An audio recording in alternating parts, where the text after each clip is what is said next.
Let's go.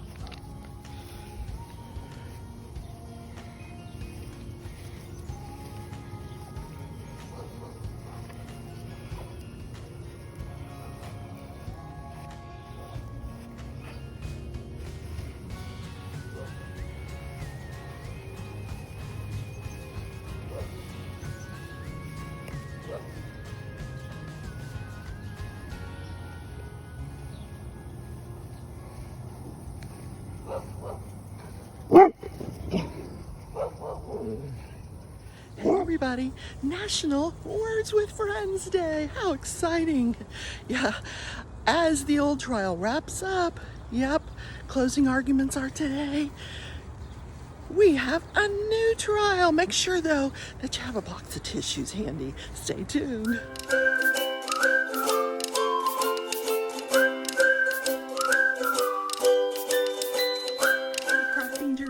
That journey chick over on Instagram. Welcome to Words with Friends Day. Yeah, so I have challenged one of my Patreons to see if she can beat me at Words with Friends. Now, little hint, I'm not that good. I'm not good at all. My mother and my uncle used to beat me on quite a regular basis.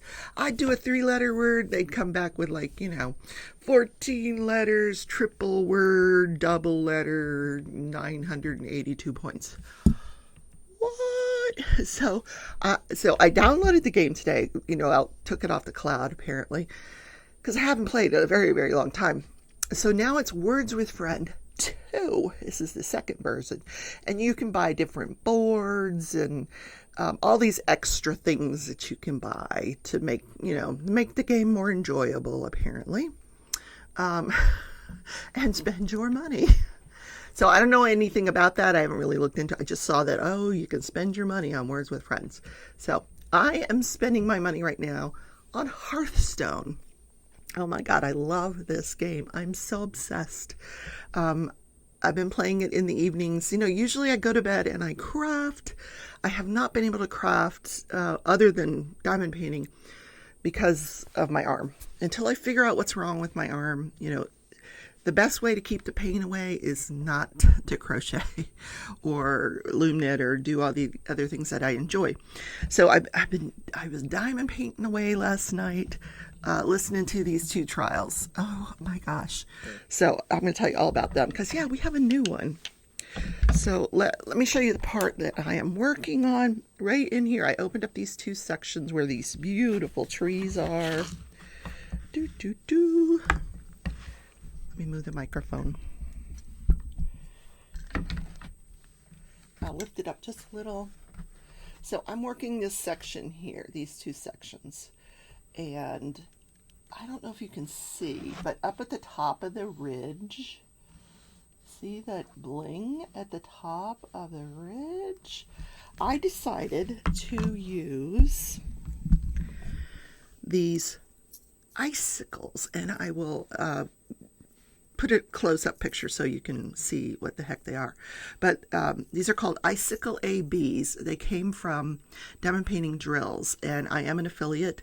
I do make a small commission, but let me tell you, these ones will blow you away. Now, they come in a 4-pack. You can get a 4-pack. If you get the 4-pack, they come with 3 other colors. One is Bridal Bouquet, I think, and then one is... I could be mistaken. You need to go look, but check out the icicles. So what I decided to do is at the top of the mountain range, there's this one color that runs across the top of the mountain range. I'm going to use these icicles. Now they look white, but what it is they're clear glass with a iridescent coating on the top of them. They are resin, and when you put them down, it picks up the color of the background. So it will pick up the blue that was supposed to be there, but it'll have that really shiny iridescent coating. They also have kind of a different cut to them than a regular Aurora Borealis diamond. So check out these, and they're having a July special, buy 3 get 1 free. So I placed another order last night. They have a whole selection of these glass ABs that you can put into your painting. Now I didn't say that to sell diamonds. I just said it to tell you that I'm replacing them here in this painting. Like, I was working, listening to the trial, working, and then I thought, oh, that's a great idea. I actually wanted to see if I had the color of the ridge in an Aurora Borealis, and it was like 300 and something, and no, I did not have that color in ABs, but then I saw these, and I'm like, oh, perfect. Yeah, going back to Words with Friends, because I'm not done yet. I have more to say. Of course you do. If you play, I'm doing it through Facebook. So on Facebook, I'm Rebecca Schilling. Send me a challenge. I'll be happy to play with you. You'll probably win. Like I said, I can do a 3-letter word like nobody's business. But yeah, when it gets up into those high scoring things, forget it. I'm going to put the light pad on. I really am. I need to get the watercolors out tonight. I've been saying it. I'm jonesing to do watercolors. I want to try to do an Aurora Borealis painting. I'm going to try that tonight. But let's go. Oh, one more thing I have to tell you. I'm so excited. I need to not be so excited about it because I was really down yesterday. I'm like, what am I doing in this job? I hate it. Why? I'm at the age where I went to the Social Security site, and of course I couldn't get in, and they have to mail you something to reset your password, and blah, blah, blah, whatever. But they did say that, yes, I can retire at 62. I'll be 62 in December. And what they say is 4 months before that date, which would be August 1st, you can start the application process. But I'm only going to get 50% of what I would get if I waited till I'm 67. I'm like, what is the rush? I can still work. I just need to find a job that I enjoy. Clearly, this is not realistic. I cannot do this full time. I can't get enough people to subscribe to the channel to do it full time. I wish that was, I wish I was one of those lucky people that, had a lot of subscribers and it just, I think it's like winning the lottery on YouTube. Like you get one video to go viral and, then you've made it. But I still do this because I love it. In any case, and I'll still do it wherever I land. But so I came home, I updated my resume. Well, because, let me back up.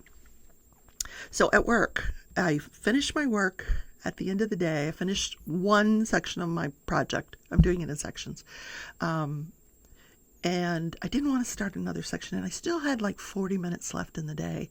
So I said, the hell with it, and I started looking for a job. And if they want to fire me for looking for a job, I don't care. I really don't. So I found one. Oh my God. A remote job that I'm qualified for. When they say, here's the qualifications we want, I have them in spades. The pay is good, more than I make now.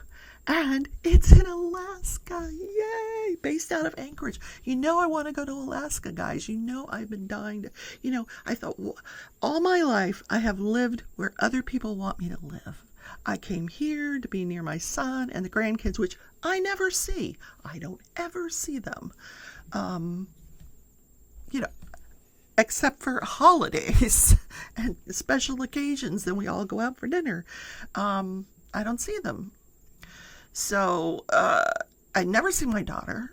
So what is keeping me here? Why don't I go where I want to go? Now I'm not going to go to Adak, Alaska. I looked for that on the map, way down in this little island. I also looked closely at how I would get to Alaska. I have to drive through British Columbia to get my car there. Oh my God, that's going to be so beautiful. Oh, I'm talking like I have the job. Anyway. Fingers crossed. If not, I'm going to keep looking, because there's no reason I have to live here. I can go somewhere where I'm happy. Yeah. And if I get to Alaska and it's not Alaska, I'll just go somewhere else. Yeah, I can move. No, I'm not going to do that. I've always dreamed of living in Alaska. My mother growing up, lived in Alaska, and she used to tell me all these stories about it. She lived in Newfoundland. Is that Canada or Alaska? I don't know. That's where she lived. Okay, enough about me. Crafting and crime. Oh my God, yesterday was amazing. Then I'm watching this trial, and there was one thing that they're not showing any videotape, so we don't get to see anything, but you can hear it. I'll get to that later, but at this one point in the trial, tears came to my eyes. And it was more because I was watching everybody's reaction. And all right, let me start out by saying, all right, let me set the scene. First of all, this is Nikolas Cruz versus the state of Florida. Or it's the other way around. State of Florida versus Nikolas Cruz. Nikolas Cruz is on trial. He has already pled guilty to what amounts to about 70 plus charges for 17 murders, plus all of the people that he injured. Counts for every one of those. And he pled guilty to every one of those. So now the question is, does he get life in prison or the death penalty? And in Florida, where this occurred, it occurred in a little city called Parkland, Florida. And I'll tell you about Parkland because I lived for 40 years in Florida. I actually lived down the street from where this Marjorie Stoneman Douglas High School is. Now, when I lived there, that high school was not there. I will tell you, they were building it, but I did live down the street. Anyway, in Florida, in order to get the death penalty, there has to be a jury decide. It cannot be decided by a judge. So this is basically a trial / sentencing, but it's literally a full-blown trial. So they have 6 jurors plus some alternates, because it's only 6 in Florida.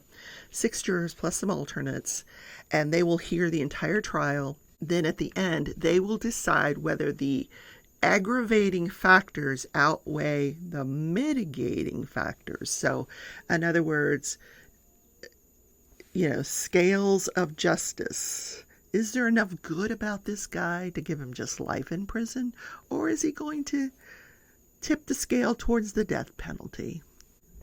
The prosecution starts out with their opening. And this guy was brilliant. He walked us through the entire event in detail, minute detail. This is happening in a very large courtroom in front of the judge is Elizabeth Scherer. This is taking place in Broward County. I remember the old courthouse, which became the new courthouse. When I was there, it was a new now they have a new courthouse. So they are in a brand new courthouse in this huge room. Now, I don't think it was built for this, but it's huge. Absolutely huge, this room. Like a movie theater huge. There, by my count, at least 150 people fit in just not the gallery, but the area where public can sit. And this is where all the parents and victims and everybody else can sit. Now, during this type of a trial, those people do get to speak. They get to talk about how this has affected them. They will all get to speak. But first, we have this prosecutor who walks us through the case. At one point, the judge said, because there was an issue with someone in row 6 of the spectator area, she says, I can't even see him. It's about 150 feet away from me. I'm sitting way up here. I can't see what's going on way down there. That's why I have deputies. So she's got deputies, a couple on one side, a couple on the other. They're like, this is, and all of the latest technology in this courtroom. Every juror has a monitor. Every attorney's got a monitor. There's monitors everywhere. There's computers everywhere. But we don't get to see any of the video footage. I wrote this down in quite a bit of detail, and I don't want to give you all of the detail because it would take me a while, number one, and it's very emotional, very emotional. So this attorney starts out by saying this was a planned, systematic mass murder. 3 days before the murder, he makes a phone call. Now, he doesn't say who he makes this phone call to or how they found the phone call, but he makes the phone call and he says that he is going to be a mass shooter. In a few days, he's going to be a mass shooter. He had apparently been planning this since before his adopted mother passed away.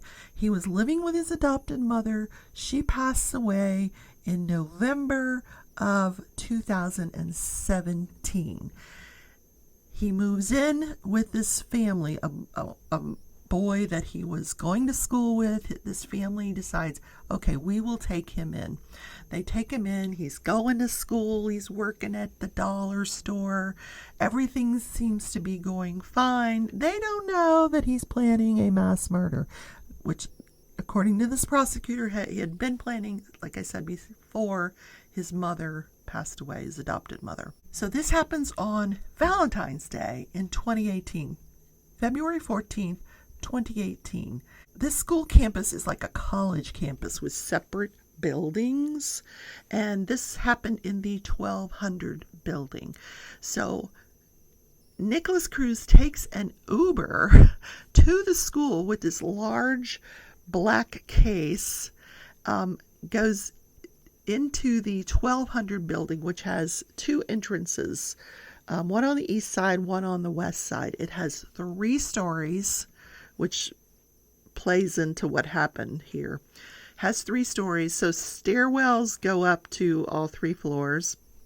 There's this entrance, and then like a little stairwell that goes up to the first floor, then the second, then the third floor. On one side of the hallway, there's 6 classes. On the other side, there's 4 classes. There were 76 cameras in this school. 13 of these cameras were in the 1200 building, some on each floor, including the stairwell. There were no cameras in the classroom, and these were motion activated cameras. So if there's no motion, these cameras are not going to show anything. So the first person that Nikolas Cruz runs into is Christopher McKenna. He's out on a hall pass to go to the bathroom. He sees Nikolas Cruz getting his weapon ready, his AR-15. You know how I love those AR-15s. He's getting his weapon ready, and he looks up at Christopher and he says, "Something bad is about to go down here. You better get out of here." So Christopher runs out and he goes for help. Nikolas enters the first floor hallway. There's 4 students in that hallway, and he starts shooting. Now, like I said, this can get very detailed. He proceeds to go. I'm not going to go into all the detail. I mean, this attorney walked us through every step that Nikolas took. So I'm just going to say that he shot the 4 people in the hallway. He shoots into one of the classrooms. He shoots into another of the classrooms. He goes back and forth. Then he goes to the second floor. Now, what happens on the second floor is that because they're only 1 floor up, they heard the gunshots. So they followed their active shooter procedures, and they turned the lights off, shut and locked the door, and hid anywhere they could hide. So when Nikolas gets to the second floor, he doesn't see anything, so he just keeps going on to the third floor. Now the third floor, meanwhile, the fire alarm is going off. So the third floor, they hear something, but they think this is just, a fire alarm. So they're evacuating. And as they get towards the second floor, they hear the gunshots and they start to retreat. And then they realize, oh dear, this is not a drill, a fire drill. We need to get back. This is an active shooter. So they're trying to get back to the classrooms. Two of the teachers are holding the doors and they're pushing all the kids back into the classrooms. Some of the teachers managed to get their lights out, people hidden. The two teachers that were holding the doors, they got all their students in, but they were both shot. I think one may have passed away and the other one survived. I don't recall the exact detail. But he's continuing to shoot. He eventually stops. He descends the stairwell. He is wearing this black jacket that has 10 rounds of ammo in it. And each of those rounds holds 30, 40, bullets, so to speak, for this AR-15. So he gets down to the bottom of the stairs, lays down his weapon, takes his jacket off. Underneath, he's got his ROTC Junior t-shirt on from the school. He was part of the ROTC. And he just blends in with everybody else that's leaving the campus because they think there's a fire drill. So he just blends in and he walks away.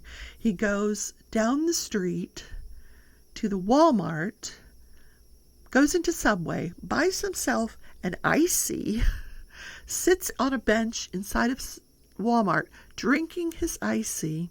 Then he leaves and he goes over to McDonald's and he asks one of the workers at McDonald's that apparently had just gotten off work and he's waiting for his ride.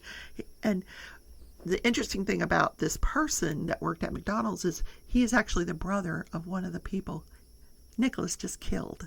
Obviously, he doesn't know this yet. So Nikolas asks him for a ride. Now, they don't know each other. And he says, no, I don't even know you. I'm not giving you a ride. So the guy's mother pulls up. He gets in the car. Nikolas asks him again, can I get a ride? And the guy says, no, you can't have a ride. So at that point, Nikolas is kind of wandering the streets. He's, everybody is on the lookout for him. A deputy from a different police agency spots him and arrests him. And that's why we're here in this courtroom today. Now, this courtroom was packed with family members. Packed. And the entire time they were hearing this, they were, wiping their eyes. They're looking down. They're shaking their heads, The angst that these people are going through is just horrible. So then they put on the first witness, and there are a lot of sidebars in this thing because there's a lot of lawyers involved. When you're up against the death penalty, you have your regular defense attorney, then you've got your appellate attorney, then you've got a death penalty attorney. You've got quite a few lawyers sitting there. And a paralegal and, so on and so forth. So the gallery is quite full of attorneys. So this courtroom is packed. The first witness is a teacher who she was on the first floor. She heard the shooting. She shut the lights off. She got her kids hidden. And no one in her classroom was injured. But she called 911, and we do hear her 911 call, and she manages to get out that they're at the Marjorie Stoneman Douglas High School. Then nothing after that. Then you just hear gunshots. Then the second witness was a student. She was in one of the classrooms where there were multiple people that were shot. 4 people were shot. 1 person was killed. She said they were doing their best to hide wherever they could. She took 7 different videos. She goes, I don't know why I got my camera, but I decided to get my camera out and videotape. So she's videotaping, and they're showing these 7 different videos. She's sobbing by the end of the seventh video, she's crying. Everybody in the audience is crying. People are leaving the room because, you're not allowed to have an emotional outburst in front of the jury. Then they put on another student, also in a classroom where people were injured. And then there's another video that plays. And what happened is when they played this video, the prosecution accidentally had the volume turned up really high. And when it played, the gunshots were so loud that you could see the attorneys jump. I jumped. I'm diamond painting. I jumped. The attorneys jumped. People in the audience, one person, this is where this person in the sixth row comes into place. This person in the sixth row jumps up and says, "Turn it off, turn it off." And then, of course, they escort her out of the courtroom for having this emotional outburst. And then we have a sidebar that lasts 20 minutes, and then they move for a mistrial because of this emotional outburst in front of the jury. And the judge says, "This doesn't even come close to a mistrial. Not even close." So she's not going to put up with any nonsense here. They're going to move for mistrials every time there's an outburst, and it's just not going to happen. She's a really sweet judge. She can be very sweet, but she's tough. You can tell she's tough. And she has entered an order that this jury is not even allowed to tell their closest loved ones what trial they're on. This is just like the next thing before sequestration. I'm surprised they're not sequestered. But because I do think this trial is going to last for a while. So they are not allowed to even talk to their husbands, their wives, their closest friend. They cannot tell anyone what trial they're on, what's going on, nothing. Which is so difficult because after you hear what I heard yesterday, you'd want to talk about it with someone. I'm talking about it with you. This was just day one. So now the rest of the witnesses were foundational witnesses, so they can get the video tapes from the school surveillance into evidence, and then probably this morning they will be showing those. So again, we're going to hear a lot of loud weapons.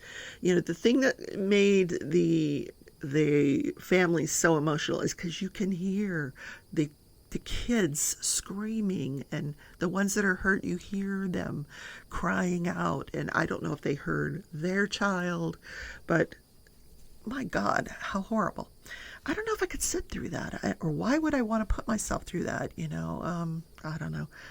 I guess it helps to heal, to see this. I don't know. Now, let's talk about the Kevin Eastman trial. Yes, it went on and on. The defense finally rests yesterday, but before they rest, they put on the ex-girlfriend of Troy Bonnell, the ex-wife of Troy Bonnell. And they try to get her to say that he has a reputation for not being truthful. Bottom line, she describes this incident where they went to the restaurant the week of that February week where the murders occurred. We know that Scott Sessions was murdered on the February 8th, and that Heather Frank was murdered 14th or 15th or the morning of the 16th.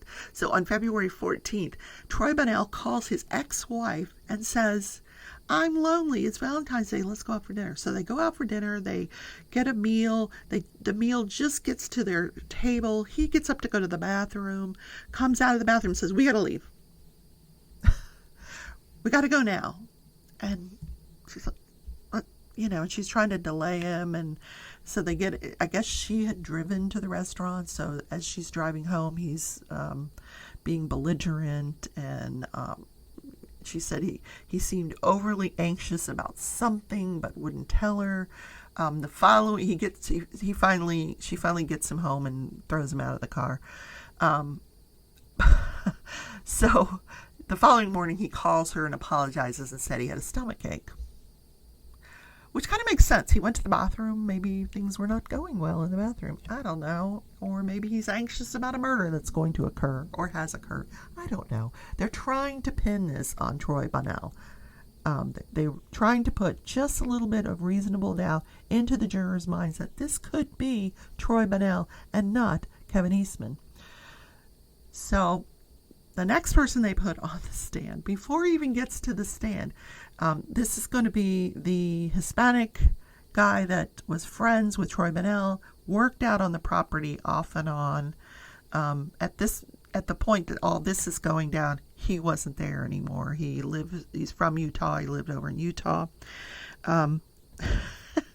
The prosecution lets it be known that they have certificates of conviction for multiple felonies that this guy has had. So they put him on the stand, and the judge says, I would need to ask him some questions. And the jury's not there. This is outside the presence of the jury. And he asked him, what have you been convicted of? And he says, I don't remember. I really don't remember. There's been so many I don't remember. Literally, he couldn't remember them all. So he remembered one that was back in 1980. I don't know. He remembered one of them. And the judge actually reminded him of when it was. And then he says, I know what the last one was. And so they're like, okay, so there's 3. And he's like, oh, no, there's way more than that. I just don't remember them all. So now the defense attorney's like pissed because she didn't know that. And so he leaves to wait for the jury to come back in, and then they'll bring him back in as a witness. So after he's gone, the defense attorney says, this is not fair, Your Honor. I didn't know I didn't know he had all these felonies. And the judge says, I'm sorry, did you not ask this guy if he had any felonies before you decided to put him on your witness list? And she's like, well, I don't remember.